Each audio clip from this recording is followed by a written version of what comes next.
Dapat sa'yo dinadala sa presinto eh. Oo! Nangdadala na naman kayo ah! Gusto niyo tumawag ako ng polis ha? Hindi ka dumating, isarano ko nila yung cellphone ko. Super thank you talaga. Ingat ka. Hindi naman dapat nagdedesisyon ng ganun si Raymond. Ako ang magiging donor. Papa, may namatay na bata ng dahil sa akin. How am I supposed to live with that? How can you, Papa?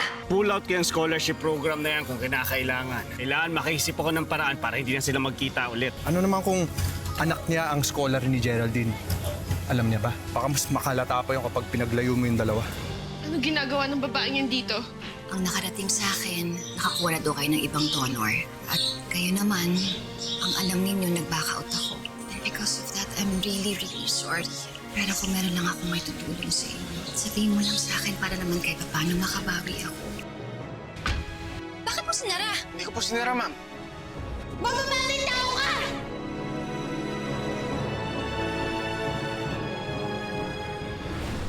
Nakita mo yung babae? Yung babae nakita mo? Sino po? Hindi ka na nga.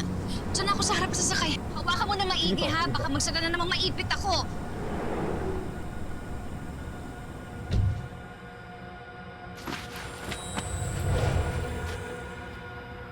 Crisel, saan ka ba nang galing? Sinundan ko si Ma'am Geraldine. Sinabi ko sa kanya yung mga nasa isip ko. Hindi siya masamang tao. Hindi mo ba siya narinig? Gustong-gusto niya naman talagang tumulong sa'yo. Paano ka nakakasiguro, Crisan? Talagay ko nagsisinungaling lang siya. Hindi ako naniniwala sa kanya. Basta ako naniniwala akong totoo yung mga sinasabi niya. Ako hindi!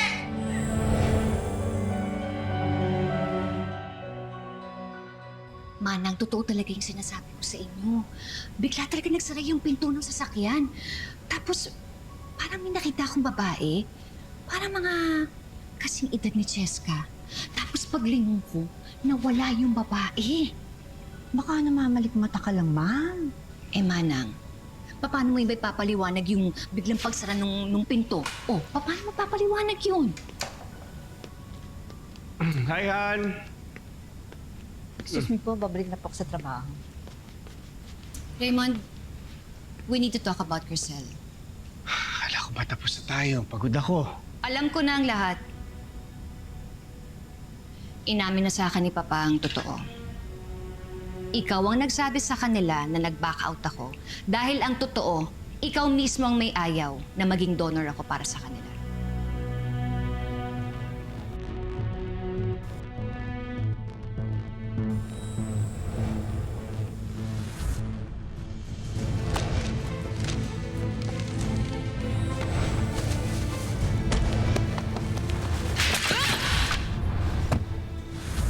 Paano ko ba nagagawa yun?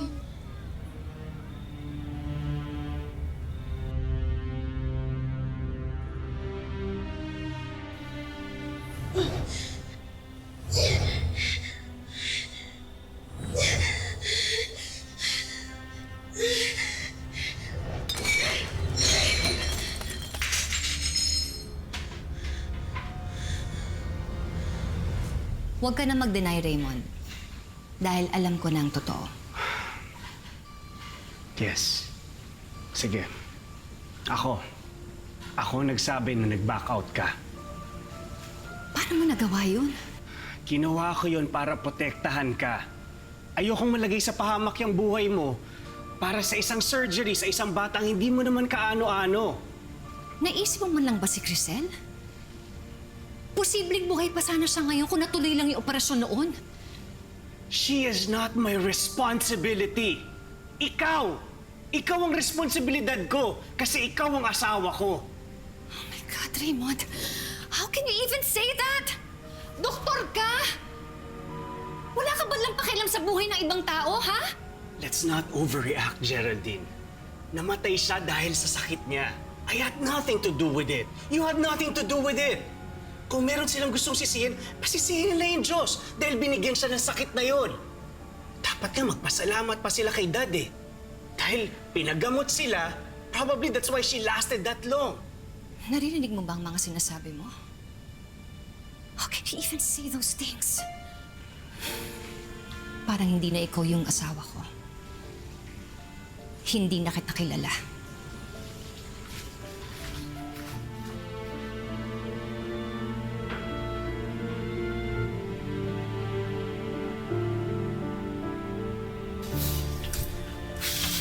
Oh, ayun na pala si Loverboy. O ano, kamusta na panliligaw mo, bro? Umaya ba makipag-date sa'yo? Hindi ko alam. Ba't di mo alam? Hindi ko kasi natanong. Ay na nga! Inatake na naman ang katorpihan yung bata natin. Oy, hindi ako torpe ha. Nung high school nga ako, ang tawag sa akin Playboy. Kahit hindi ko gusto. Seryoso nga, tawag nga sa akin Playboy. Playboy yung mukha mo. Hindi maniwala eh. Kaya lang, pagdating kay Crisan, ewan ko ba, parang hirap na hirap ako eh.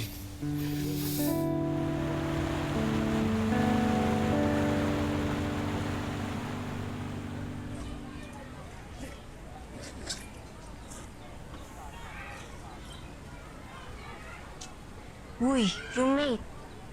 Mukhang naman problema ka dyan, ah. Maubos na kasi yung baon kong pera, eh.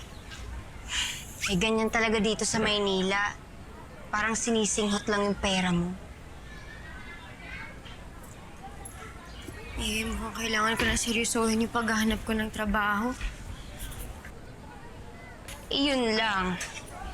Hindi naman ganun talaga kadali makahanap ng trabaho dito, eh.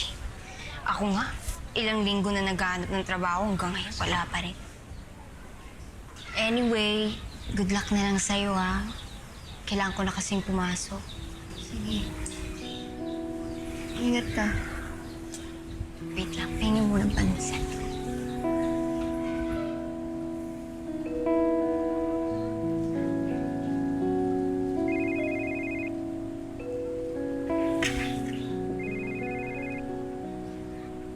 Lola, hello po.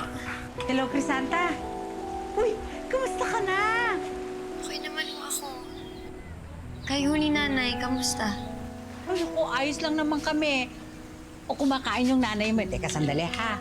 Uy, Teresa, ano sabi mo yung anak mo? Kumakain ako nga. Kumakain ako ah. Hello?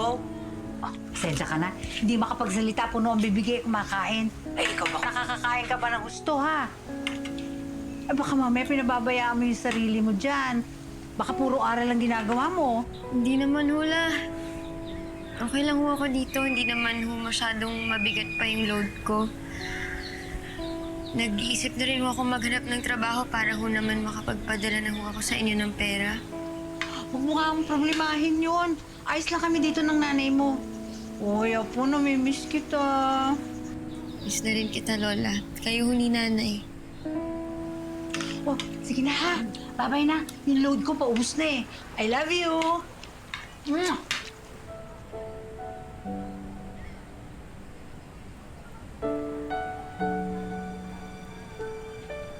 Ikaw naman.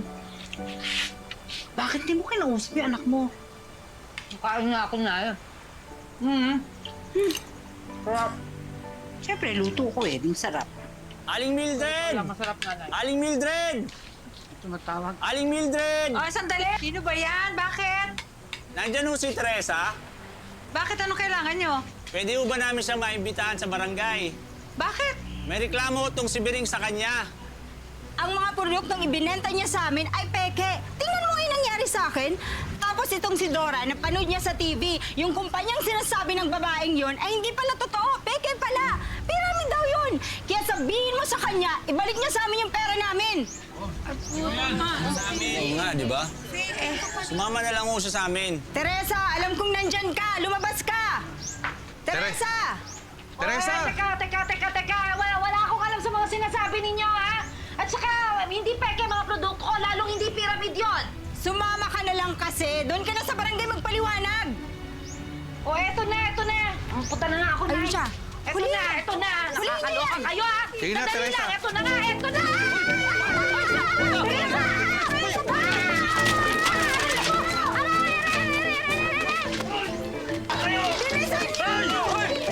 Bilisan niyo! Matakas yun!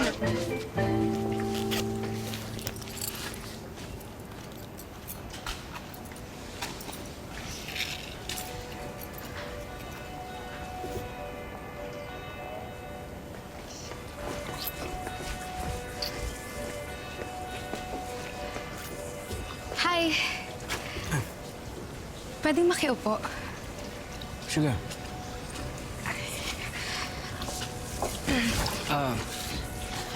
Ikaw yung kahapon, di ba? Yeah. I'm Cheska. Diego.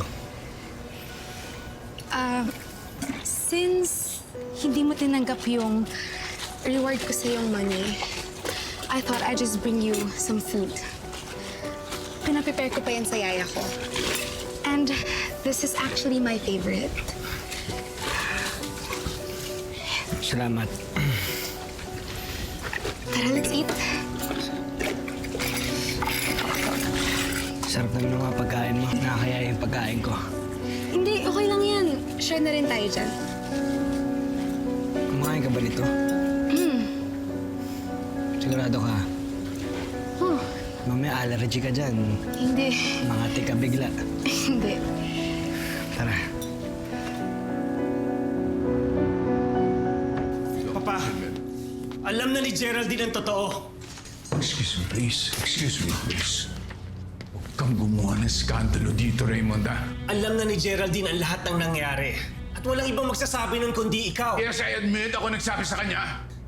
Paggalit na galit siya sa akin! At ako sinisisi niya sa pagkamatay ng bata! Maybe she's right. Nakalimutan mong kasabwat ka doon na may kinalaman ka! I know. That's why I did it. You're still lucky, Raymond. Hindi ko pa sinasabi sa kanya kung anong ginawa mo sa kanyang mga anak. Hindi mo gagawin sa akin yan. Hindi mo gagawin yan sa sarili mong anak. I know I won't. Pero pag may ginawa ka pang iba pang katarantaduhan, hindi na kita pagtatakpan! Get out of my office!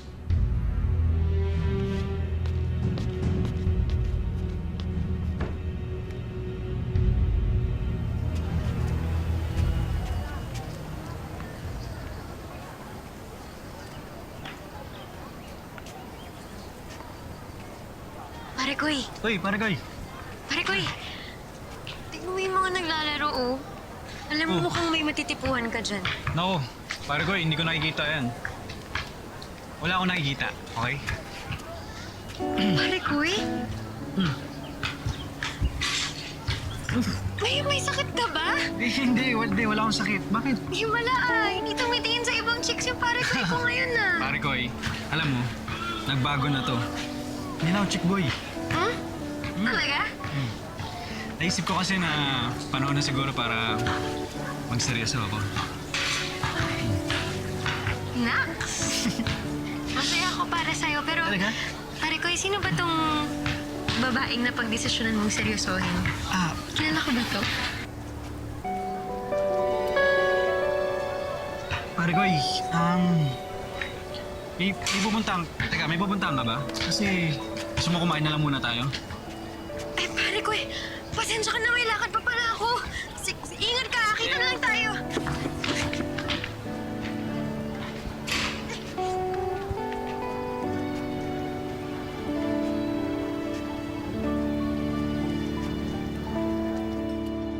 Kung may kulang pa, idagdag mo na lang dyan sa listahan, ha? Sige. Pero parang yung mangoes natin medyo Kulang pa?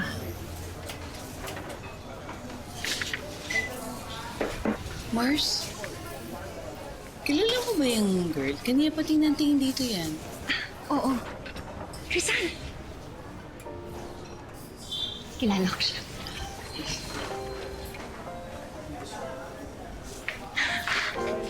Mabuti naman pinuntahan mo ako dito.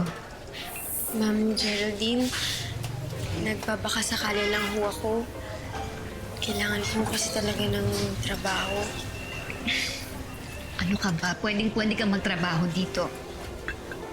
Talaga ho? Halika, papakilala kita doon sa manager.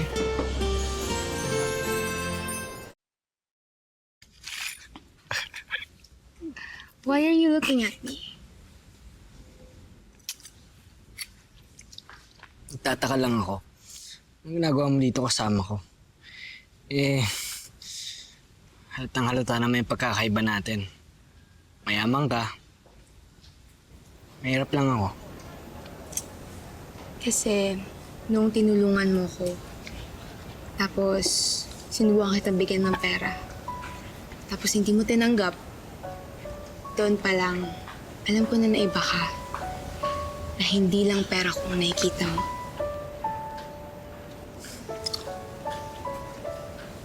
Sabi kasi ng nanay ko, hindi raw natin dapat tinitingnan ng tao sa kung anong meron sila.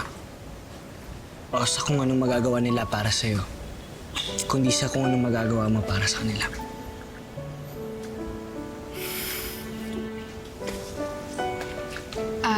Tara. Kain tayo.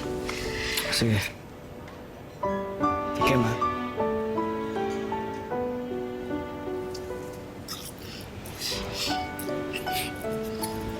Eto, gusto mo chicken? Masarap. Ito namang isda. Tingnan mo. Luto yan ng nanay Azun ko.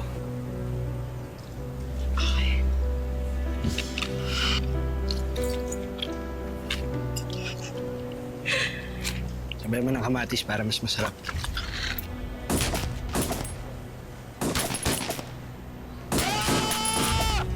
Pare, kalma lang. Paano ko kakalma? Si Geraldine hanggang ngayon hindi pa ako kinakausap. My own father turned against me. Ang importante, safe pa rin ang secret mo. Di pa rin alam ni Geraldine na yung scholar niya ang anak niya, di ba? Ang ibig sabihin, kontrolado mo pa rin ang sitwasyon. You're right. Siya yung manager dito sa juice bar. And she's also a very good friend of mine. Kung meron kang dapat matutunan dito, siya ang magtuturo sa'yo. Jenny, siya si Crisan. Bagong tauhan natin dito. Okay. Yung Christian, siya yung kinukwento mong scholar mo? Siya nga. Hello. Nice meeting you. Ma'am Geraldine, maraming salamat po talaga. Oo naman, na mabuti nga pinuntahan mo ako dito. Bahala ka na, ituro mo na lang sa kanya. Matalino naman tong batang to eh. I'm sure madali niyang matutunan lahat. Kailangan talaga magkaayos na kami ni Geraldine. Suyuin mo. Bili mo ng bulaklak, regalo, i-date mo. Kau pa, kayang-kaya mo yan. Hindi ako titigil hanggat hindi kami nagkakabate. O naman, saan kaya nagpunta yung babaeng yun? Ay. Nay! Nay, ako ba hinahanap nyo? Ay, Diyos ko, anak ka ng pusa! Ano ka ba? Diyos ko, babayin mo ng tubig. Ay, teka muna, may nakakita ba sa'yo? Ay, ito. Ay, ka ba naman? Diyos ko. Ka ba nang galing, ha? Sigurado kong walang nakasunod sa'yo, ha? Kaya nga ako natagal lang bumalik. Sinigurado ko muna na walang nakakita sa akin. Ay, Diyos ko, napagod ako, Nay. Anak naman, ano ba naman kasi yung gulong pinapasok mo? Malay ko naman na yan, oh. Diyos ko, ano ba naman eh, biktima rin naman ako dito. Wala naman akong kasalanan. At saka, hindi ko naman alam na pyramid yung, pinasok kong negosyo. Paano gagawin natin? Yung si Biring, nagwawala. Balik mo daw sa kanya yung pera niya. Nay naman, pare-pareho naman kami naloko. Pare-pareho kami nawalan. Ano naman kasalanan ko? Di ko naman alam yan. Mabuti pa siguro eh. Umalis ka muna kasi talaga pag nakita ka ng mga yun, ako, alam mo naman yun sila Biring, pati yung mga kagawad doon, ha? Saan ako pupunta, Nay, ha? Saan ako pupunta? Pumunta ka sa Maynila kay Crisanta. Anong gagawin ko doon? Ano pa, di magtrabaho ka. Ay, Diyos ko po. Ay, teka muna, ha? Ito nga pala si Timo. Natatandaan mo si Timo, yung nag-aalaga ng kabayo ko. Doon siya nagtatrabaho sa ice plant. Baka matulungan ka niya, maipasok ka niya sa trabaho. Ito yung number niya. Ice plant? Oo. Ang lamig dyan. Mabuti na yung magtrabaho Ice ka plant, doon. gawa ng yelo yan, di ba? Oo. Ay, Diyos ko. Ayan, o. Tatawagan ko, ha?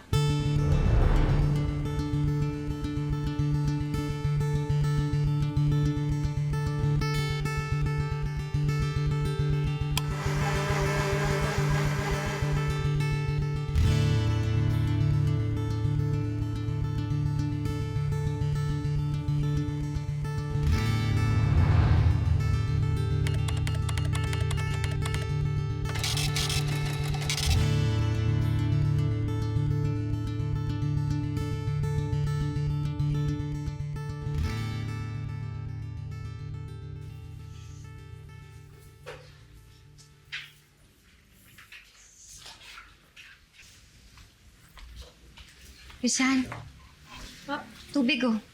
Ay. Uminom ka muna. Tsaka pwede naman magpahinga. Oh. Salamat. Nakakahiya naman at kayo pa nagdala. Okay lang yan. Pero, ma'am, ayos lang ho ako. Gusto ko hong pagbutihan yung trabaho ko para hindi niyo ho pagsisihan na pinapasok niyo ho ako dito. Alam ko naman yun eh. O sige na, uminom ka na. Salamat ho.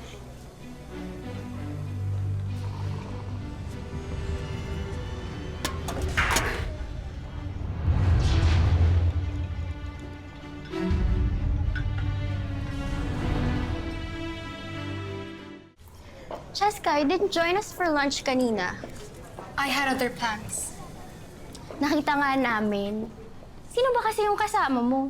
He's my new friend, Diego. He's a college freshman. But he looks poor. So? I still think he's cute. Grabe naman siya. Ewan ko sa kanya.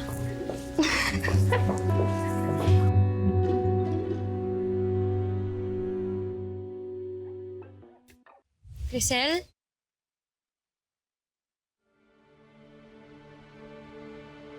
Grisel? Grisel, sabi ko na nga ba, dito ka lang eh. Tinanggap ko pa rin pala yung trabaho sa nag-Geraldine na yun. Grisel, nagkakamali ka. Mabait si Ma'am Geraldine. Wala siyang kinalaman sa pagkamatay mo. Binigyan ka lang niya ng trabaho siya ng kinakampihan mo. Akala ko ba tayo yung magkakampi? Grisel, magkapatid tayo.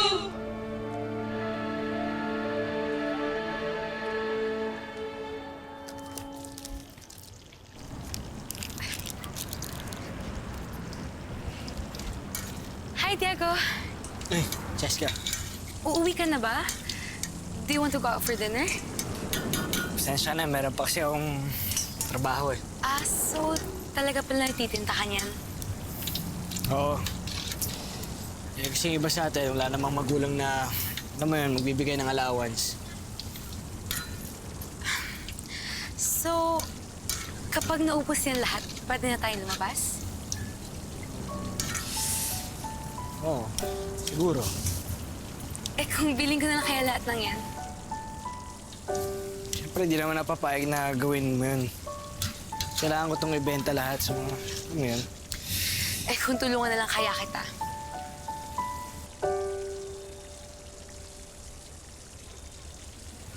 Marunong ka ba? Madali lang yan. Teka. Kuya!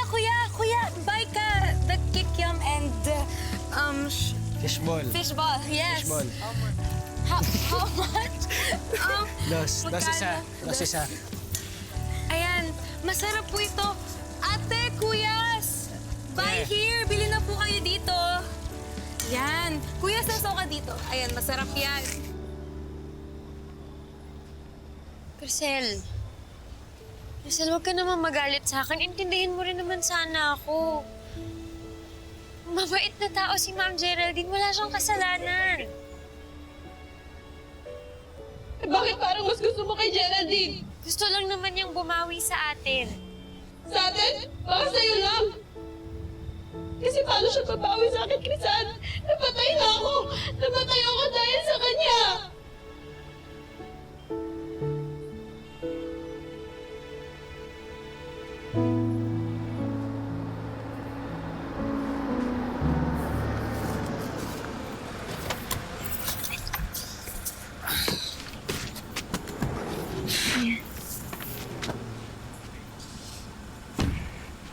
Ito yung bahay niya.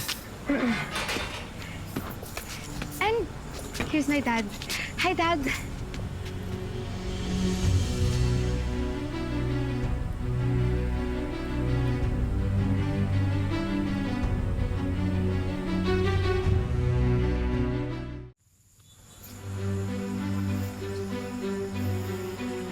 Pumasok ka na sa loob. Bye.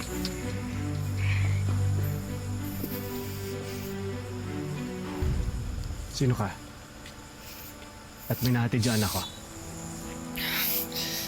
Ako si Diego. Kaibigan ng anak mo.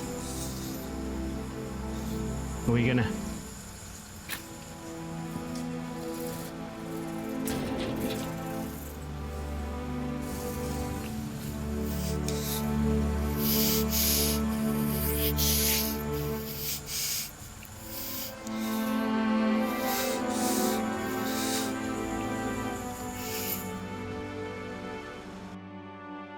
patay na ako, Crisan. Hindi ko na nagagawa lahat ng nagagawa mo. Hindi na ako makakapasok sa eskwelahan.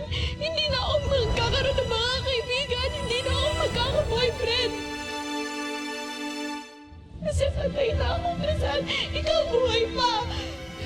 Pinatay nila ako, Crisan. Pinatay nila ako. Jenny, si Crisan ba umuwi na? Kasi papasignan ko sa kanya tong employment contract. Andiyan pa yung gamit niya eh. Baka lumabas ng sandali. Sige. Crystal, alam kong galit ka. Pero intindihin mo rin naman sana ako. Mabait na tao si Ma'am Geraldine. Ang dali para sa'yo sabihin niya dahil hindi naman ikaw ang namatay. Ako yung namatay, Crisan. Nagagawa mo pa lahat na gusto mo. Ako hindi na kasi patay na ako, Crisan eh. Alam mo, sana ikaw na lang yung nagkasakit. Sana ikaw na lang yung namatay.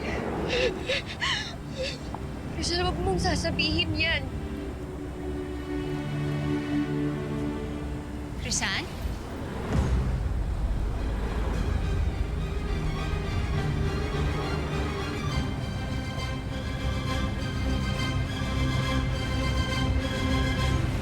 Dapat ang priority mo, yung pag-aaral mo. Tinan mo yung scholar ko. I'm not your scholar nga. Don't you ever answer your mom that way. Alam mo kung ano ka lang dito sa bahay na to, ha? Ampong ka lang. Alam mo, kung gusto mo talaga yung kababata mong yan, ba't di ka magtapat? Na-mental block ako, hindi ko alam kung ano sasabihin ko. Alam mo, may solusyon dyan. Oh, Crisan, stay for a while.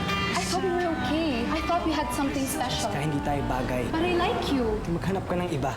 Sinusuyo ka na ng asawa mo, hindi mo ba siya kayang patawarin? Parang may iba kay Raymond na hindi ko pa nakita noon. Meron ba kayong balita kay Geraldine? Matagal na nag-asawa ulit si Geraldine. Naisip ko lang kasi na maghanap ng trabaho dito sa Maynila. So habang naghahanap ako, sa'yo muna ako tutuloy. Patay